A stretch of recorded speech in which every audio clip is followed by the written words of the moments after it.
You've been stuck inside for 3 days because of rain. You have a roof, you have heating, you have a refrigerator full of food, and a phone full of distractions, and you're miserable. Now remove all of that. Remove the roof, remove the walls, remove the stored food, the dry clothes, the waterproof jacket, the hot drink.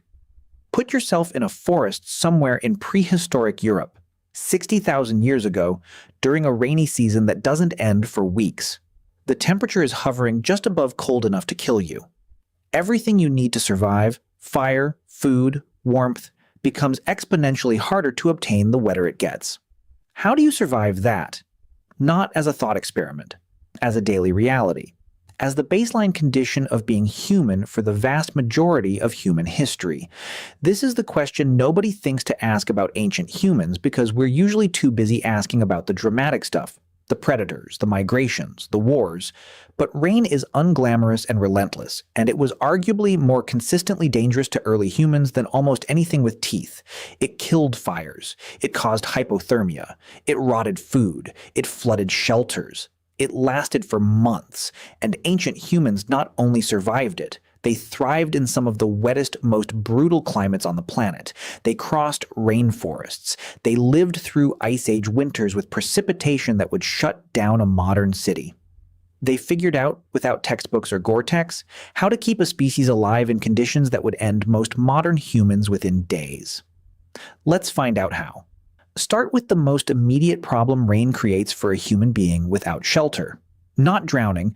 That's a different conversation. The real killer is heat loss. Water conducts heat away from the human body roughly 25 times faster than air does. This is not a small difference. This is the difference between sitting in a cold room feeling chilly and sitting in a cold lake dying. When you're wet, your body is losing heat at a rate your metabolism may not be able to compensate for, especially if the ambient temperature is low and the wind is blowing. This is why hypothermia kills so efficiently in wet conditions even when the temperature is nowhere near freezing. You don't need ice. You need wet clothes, a mild wind, and a temperature somewhere around 10 degrees Celsius. That's a British summer. That's a spring night in Central Europe. That's a perfectly ordinary day in dozens of environments where early humans lived and died. Ancient humans knew this. Not from reading about thermodynamics, from watching each other die. The first and most critical survival skill in wet conditions isn't finding food or building shelter, it's maintaining core body temperature. And the strategies ancient humans developed to do this were more sophisticated than most people assume. Let's start with fire, because fire is the obvious answer, and also a deeply complicated one in the context of rain. Fire and rain are enemies. Wet wood won't ignite, wet tinder won't catch. A fire that gets rained on dies. And a dead fire in a hypothermic situation is not an inconvenience. It is a death sentence written in wet ash. So how did ancient humans keep fire alive in the rain? The answer is that they thought about fire the way modern humans think about electricity, as infrastructure, not as an event. Fire wasn't something you made when you needed it. Fire was something you maintained continuously, because starting it from scratch in wet conditions without modern tools is one of the hardest things a human being can do with bare hands. Carrying fire was a practiced skill across virtually every ancient human culture that has been studied. Embers wrapped in slow-burning organic material, damp moss, fungus, bark from specific trees, could be carried for hours while traveling. The Inuit carried smoldering materials in enclosed containers. Indigenous Australians used specific slow-burning woods to transport live embers across vast distances. Archaeological evidence from sites across Europe shows hearths that burned continuously for years. Not relit repeatedly, but maintained, fed, protected, treated as a living thing that needed tending.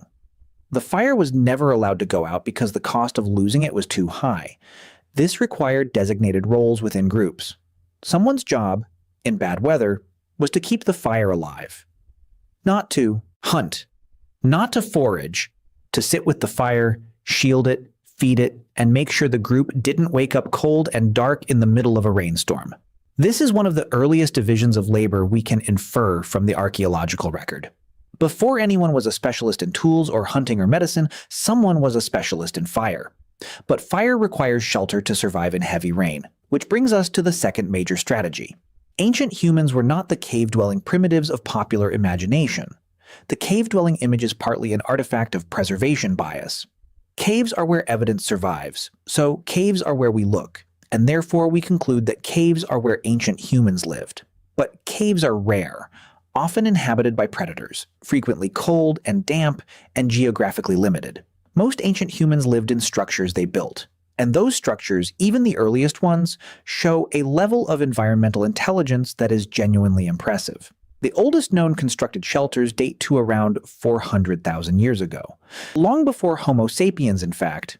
These were not elaborate, but they were intentional, branches angled to shed water, leaves layered in overlapping rows like shingles, each layer overlapping the one below so rain runs off rather than through. The same principle as a modern roof, arrived at independently with no engineering education by hominins whose brain was somewhat smaller than yours. By the time anatomically modern humans were spreading across the globe, temporary shelters had become remarkably sophisticated for the materials available. Mammoth bone structures found in Eastern Europe, dating to around 15,000 years ago, show deliberate architectural thinking. Heavy bones anchored into the ground to resist wind, hides stretched across the frame, probable insulation layers inside. These weren't holes to hide in. They were engineered environments, built specifically to maintain heat and exclude moisture. The hide construction is worth pausing on because it represents one of the most important material innovations in human history, and it happened specifically as a response to wet, cold climates. Animal hides, properly prepared, are nearly waterproof. The fat content of untreated hide provides natural water resistance. When ancient humans began the process of turning raw hide into usable material, scraping, stretching, treating with fat or brains or urine, smoking, they were essentially inventing leather. And leather, as a material, is remarkable. It's flexible, durable, thermally insulating when dry, and significantly more water-resistant than woven plant fiber. The cognitive leap required to go from "this animal has a skin" to "I can turn that skin into something that protects my skin" is not trivial. It requires understanding cause and effect across a delayed timeline. The animal is killed today. The hide is processed over several days. The finished product protects against weather weeks later. This is planning. Abstract thinking. The ability to solve a problem that doesn't exist yet but will. Ancient humans were doing this at least 120,000 years ago, based on archaeological evidence of hide-scraping tools found in Africa. Possibly earlier? The technology predates modern behavior as typically defined by researchers, which suggests that the drive to stay dry was a significant enough evolutionary pressure to produce complex cognitive solutions very early in human history. Rain didn't just kill ancient humans, it made them smarter. Now let's talk about something that gets almost no coverage in the popular understanding of ancient survival. Landscape reading. Modern humans experience weather as something that happens to us. We check an app, we get caught in the rain, we go inside. We have essentially outsourced our weather awareness to technology and lost the underlying skill. Ancient humans had no such option. Their survival depended on reading the environment continuously, anticipating weather before it arrived, and making decisions based on observations that most modern people wouldn't even notice. The smell of rain before it comes, petrichor, is a real olfactory signal. So is the behavior of animals, which change hours before a storm. Birds fly lower. Insects swarm. Certain animals move toward higher ground. The color and texture of clouds, the direction of wind shifts, the behavior of water surfaces, all of these carry real meteorological information. Ancient humans read these signals the way you read road signs. Automatically, fluently, because their lives depended on it. Group decisions about shelter and movement were likely made hours before rain arrived, based on this accumulated environmental literacy. You don't get caught in a downpour when you've been reading the sky all day, and you have 3 hours of daylight to find high ground and build a rain cover before the storm hits. This skill is so deeply embedded in the cognitive profile of traditional peoples that researchers studying indigenous communities today consistently find levels of environmental awareness that seem almost supernatural to observers from industrialized societies. A sand bushman can read animal tracks and weather signs simultaneously and predict, with reasonable accuracy, what the next several hours will bring. This isn't magic, it's expertise. Specifically, it's the kind of expertise that emerges when weather awareness is the difference between life and death. Practiced daily, refined over generations, transmitted through teaching and observation. We had this. We traded it for a weather app. The app is convenient, but something was lost. Now here's something that almost nobody talks about when discussing ancient rain survival: the specific geography of where ancient humans chose to make camp, and how much of their survival came down to reading terrain rather than just reading sky. Elevation matters enormously in wet conditions. Cold air sinks. Wet air pools in valleys. On a rainy night, the difference between camping on a slight rise and camping in a hollow can be the difference between waking up damp and waking up sitting in several inches of cold water. Ancient humans understood this the same way a modern plumber understands that water runs downhill, through continuous, practical observation with immediate consequences for getting it wrong. South-facing slopes in the northern hemisphere receive more sunlight and dry faster after rain. Tree canopy density determines how much rain actually reaches the ground beneath it. Dense broadleaf canopy can intercept a significant percentage of light to moderate rainfall entirely. Ancient humans camped under it deliberately. Dense conifer stands do the same. Certain rock formations create natural overhangs that have been used as shelters across every inhabited continent, not because ancient humans couldn't build, but because a natural overhang is a head start on waterproofing that saves hours of construction time. The knowledge of which specific locations in a given landscape offered the best natural shelter from rain was accumulated over years of use and passed through generations. Groups returned to the same good sheltering spots seasonally, the same way they returned to the same hunting grounds and foraging areas. This is evidenced archaeologically by sites that show repeated habitation across thousands of years. Layers of ash, bone, and artifact stacked on top of each other at the same location. The spot was good. Everyone who came before knew it was good. They told the people who came after. Landscape knowledge was rain survival. They were inseparable. Let's talk about the body itself, because ancient humans also had physiological advantages in wet, cold conditions that we have partially lost through lifestyle, and that some modern researchers think we've lost more completely than we realize. The cold shock response is a good place to start. You fall into cold water, your body undergoes an immediate cascade of physiological reactions: sharp inhalation, hyperventilation, cardiovascular stress. This is largely an autonomic response, and it's responsible for a significant number of cold water drowning deaths, including in people who were strong swimmers in warm water. The cold shock response is partly a learned sensitivity. People who are regularly exposed to cold water, cold showers, cold swimming, cold weather show reduced cold shock responses over time. Their bodies adapt. Ancient humans were cold regularly, wet regularly, exposed to temperature variation daily in a way that no modern human in a climate-controlled environment can approximate. Their baseline physiological response to cold and wet was calibrated by continuous exposure in a way that ours simply isn't.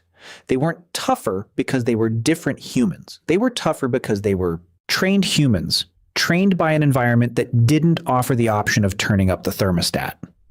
There's also the question of fat distribution and metabolic adaptation. Hunter-gatherer populations in cold, wet climates show metabolic profiles that differ from sedentary populations in climate-controlled environments. Higher resting metabolic rates in cold conditions. More efficient heat generation from brown adipose tissue. A type of fat that generates heat directly rather than storing energy. These adaptations are partly genetic, built up over generations of selection in cold climates, but they're also partly physiological, maintained by regular cold exposure. The Inuit are the most studied example. A population adapted over thousands of years to some of the wettest, coldest conditions humans have ever chosen to inhabit. Their metabolic adaptations to cold are well documented, but less well known is the fact that many of these adaptations are present to a lesser degree in any human who is regularly exposed to cold, regardless of ancestry. The body responds to the demand. It always has. Ancient humans in wet, cold climates were not surviving despite their bodies. They were surviving with bodies that had been shaped over a lifetime and over generations, specifically to handle those conditions. Their baseline was different from ours because their environment was different from ours. Not better humans, better prepared humans. By the way, if you want to go even deeper into the secret lives of ancient humans, I just launched a full course called The Secret Lives of Ancient Humans. 10 modules, 3+ hours of content covering everything we never talk about on YouTube. What they feared, how they communicated, what hunted them, and much more. Plus an exclusive PDF guide included. Link in the description. See you inside. Now let's talk about the social dimension, because this is where ancient human rain survival gets genuinely interesting and almost never discussed. Surviving rain alone is hard. Surviving rain as a group is much more manageable, and the social structures of ancient human groups were built in part around the collective management of environmental threats, including weather. Shared body heat is a real survival mechanism. A group of humans huddled together under a rain cover generates and retains heat collectively in a way that individuals cannot. The person on the outside is colder than the person in the middle. Ancient humans knew this. Sleeping arrangements in cold, wet conditions were communal, dense, and pragmatic. Privacy is a warm weather luxury. When it's cold and wet, you sleep close to other warm bodies, and you don't think twice about it.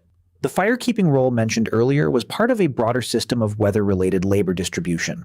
In groups studied by anthropologists, there is almost always an implicit allocation of tasks during bad weather. Younger, more physically robust individuals maintain and gather. Older individuals with more experience make decisions about movement and shelter placement. Children are kept central, warm, protected by bodies around them. The group functions as a thermoregulation system, not just a social unit. This is why the image of the lone ancient human surviving against the elements is mostly a modern fiction. Solitary survival in genuinely hostile weather conditions without modern technology is survivable for short periods by trained individuals. Over weeks and months through a real rainy season, humans survive as groups. The social bond was not a luxury feature of ancient human life. It was survival infrastructure. There's also the knowledge transmission angle. Everything that worked, the fire carrying technique, the hide waterproofing method, the reading of pre-storm animal behavior, the specific trees whose bark burns slow enough to carry embers. None of this was reinvented by each generation. It was taught, passed from older individuals to younger ones through direct instruction, observation, and practice. The accumulated knowledge of a group about how to survive its specific environment was one of its most valuable assets. Possibly the most valuable. When a group lost its elders to violence or illness, it didn't just lose people. It lost institutional knowledge that couldn't be quickly replaced. The death of an experienced elder in a hunter-gatherer group was a survival event, not just a social one, which is likely one of the reasons that care for older, non-reproductive individuals appears in the archaeological record surprisingly early. Looking after people who could no longer fully participate in foraging or construction was not altruism in the abstract. It was the rational preservation of the group's accumulated rain survival knowledge. Now let's address food, because rain doesn't pause hunger, and foraging in sustained wet weather creates a specific set of problems that ancient humans had to solve with whatever the landscape offered. Prolonged rain changes the availability of food dramatically. Animals shelter and become harder to track and hunt. Plant foods that are normally reliable, seeds, dried berries, roots that can be dug up, become waterlogged, hidden under mud, or simply inaccessible for days at a stretch. Fires needed to cook food are harder to maintain. The combination of reduced food availability and increased caloric demand from cold creates a nutritional squeeze that a group without preparation could not survive for long. Ancient humans managed this in several ways. First, through strategic food storage. Evidence of deliberate food storage appears deep in the prehistoric record. Caches of nuts, dried meat, preserved fish buried in cool locations or stored in elevated structures away from ground moisture. This is not instinct. It is foresight. It is the recognition that the season will change, that food available today may not be available tomorrow, and that the gap between those two conditions needs to be bridged by something other than hope. Second, ancient humans in wet conditions shifted their food targets opportunistically toward what rain actually produced. Earthworms surface in huge numbers after heavy rain. Freshwater fish move in predictable patterns during flooding. Certain mushrooms and fungi fruit prolifically in wet conditions. Snails, insects, frogs, all of these become more accessible in wet weather precisely because they're also responding to the moisture. Ancient humans who were paying attention, and they were always paying attention, ate accordingly. The menu changed with the weather. Flexibility was not a personality trait, it was a survival trait. Third, and most importantly, the group ate together and shared equitably during lean periods. Hoarding food individually in a survival situation reduces the group's collective resilience. A well-fed individual in a group of starving people is not a survivor. They're a casualty waiting for the rest of the group to fall apart. Ancient human sharing norms, visible in every hunter-gatherer society studied by anthropologists, exist partly because sustained cooperation through lean, wet, difficult seasons is what actually keeps everyone alive.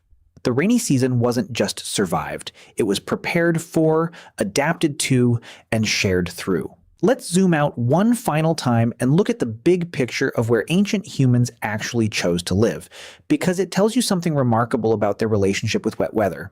Modern humans, given a choice, tend to prefer moderate climates. Not too hot, not too cold, not too wet. This is visible in population density maps even today. Temperate, seasonally stable regions attract and hold more people than climate extremes. Ancient humans did not have this luxury. They went everywhere.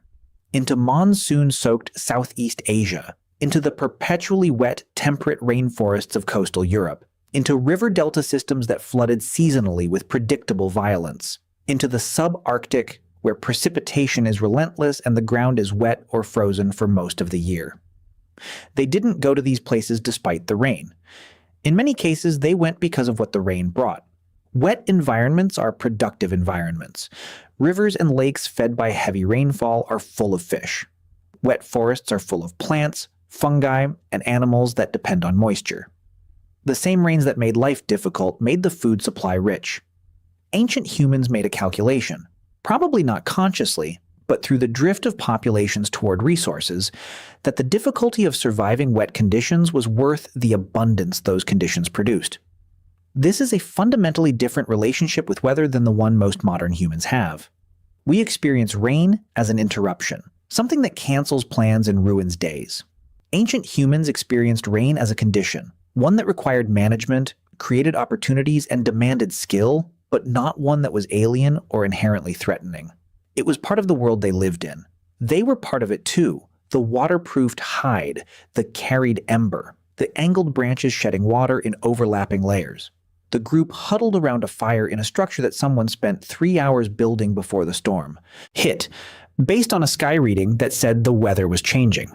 The south-facing slope deliberately chosen because it drains faster. The food cache buried weeks earlier for exactly this kind of week. All of it points to the same conclusion. Ancient humans didn't just survive rain. They built a civilization of techniques, knowledge, and social structures specifically designed to manage it. And that civilization, that accumulated practical intelligence about how a wet world works, was more sophisticated, more finely calibrated to actual conditions than almost any modern person gives it credit for. We have Gore-Tex now. We have insulated walls and central heating and weather radar and drainage systems that move rainwater away from our buildings before we even notice it arrived. But we built all of that because somewhere in our deep past, someone spent a very long, very wet night figuring out that water runs downhill, that smoke keeps the inside of a shelter dry, that certain animal fats make leather almost waterproof, and that staying close to other warm humans is the difference between making it to morning and not. Every technology we use to manage rain today is downstream of that wet, cold, fire-lit night. They figured it out first, without any of the tools we take for granted, using nothing but time, attention, accumulated knowledge, and the stubborn refusal of the human species to simply give up and get rained on. That's not primitive survival. That's the foundation everything else was built on.